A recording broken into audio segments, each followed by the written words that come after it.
And tonight, those mean tweets from President Trump, they're looking pretty good right about now.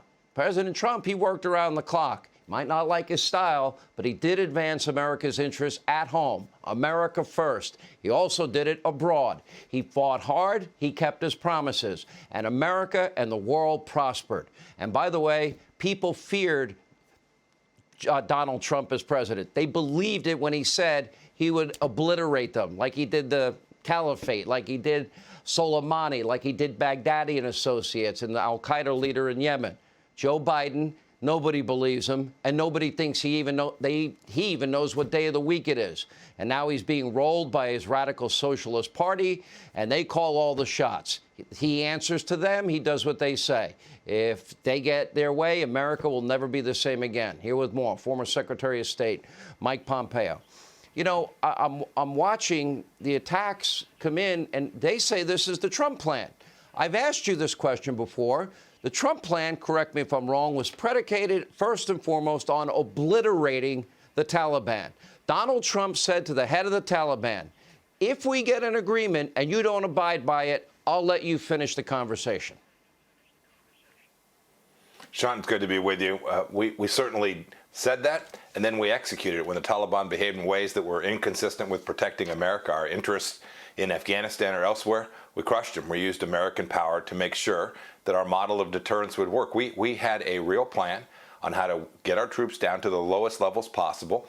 We knew that there were a certain set of conditions that had to be met. We were working diligently to achieve them. We went from 15,000 to about 2,800, and we kept order. We didn't have a single American attacked from February of 2020 on. That was not because of a piece of paper or an agreement, but because they feared our administration.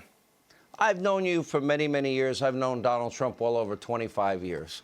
I can say unequivocally, I don't see any scenario that you would ever abandon Americans behind enemy lines. Would that have ever happened with Donald Trump as president and you as Secretary of State? No, sir. It's unimaginable, Sean, that we would have permitted this to happen. We were serious about protecting Americans, not only our soldiers, sailors, airmen, and Marines, but our diplomats, our intelligence officers, and all the other Americans who were there as well. We made real commitments to them. We said, this is how we're going to do this in an orderly way. We proceeded across that plan. They came in and ripped it up. President Biden set a political deadline, an arbitrary deadline. And he did so with his military leaders having told him, if you go below 2,500 or 2,700, that a calamity will ensue. He made that choice. It was deeply political. And now America is paying the price for this. And Donald Trump would have kept Bagram Air Base. Donald Trump told me when I interviewed him that he would, in fact, would have kept 2,500 troops on the ground, as the generals now clearly recommended, and Joe Biden lied to George Stephanopoulos, but he also lied saying he wouldn't abandon Americans. Do you see any scenario that is relatively safe where we can get our people home safely? Because Joe Biden says we have all the leverage. I don't see it. Yeah, Sean, we gave up all our leverage. When we ran out, when we abandoned it, when we created this debacle, we not only gave up our leverage, but 13 American lives as well. There are lots of Americans who are working to help get their fellow comrades home from behind enemy lines. I hear from folks nearly every day. I'm trying to help as I can as well. We are fighting our own government. We are working to try and work around and get assistance from our government. We shouldn't have to be fighting them in the way we are. I don't see this administration beginning to change that policy. I think they want to write this off and just turn the page. That the American people aren't going to let that happen. We'll all remember. Well, he used that exact phrase at the UN. He has not mentioned the people that he abandoned in Afghanistan or the Islamic Emirates of Afghanistan in 30 days. Hasn't talked about them one time. Tony Blinken now, this is recently, there are American groups, I don't know who they are, but I understand that we have retired special ops forces, retired Navy SEALs, and generous Americans that have chartered airplanes and that are working diligently to get Americans home.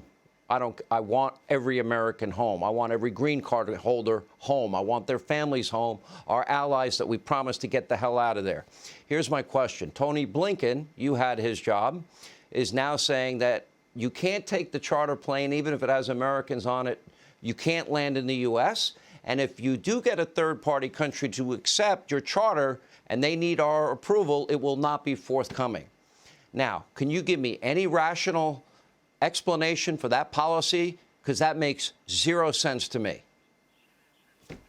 No, Sean, it makes no sense. That's what I was referencing earlier. We have our own government opposing private citizens who are trying to help Americans get home. This is crazy. There's no rationale for this. If we've got a plane and we've got a flight and we've got people who are willing to take their own lives in their hands to help to take that risk to get their friends and their comrades and their fellow Americans home, the State Department, the Department of Homeland Security, CBP, should be encouraging that. President Biden should be calling them and thanking them, not telling them you can't land an aircraft or you can't bring a plane to a third country. There are lots of countries who are prepared to assist us, help us get these folks first to their country and then ultimately onward to their final destination. And our government's opposing that today. It is unexplainable to me, Sean. Mr. Secretary, I say this as a friend of yours for a lot of years. It's great to hear from an adult on an important national security topic, because it wouldn't have happened on your watch. Thank you for being with us. Hey, Sean Hannity here. Hey, click here to subscribe to Fox News YouTube page and catch our hottest interviews and most compelling analysis. You will not get it anywhere else.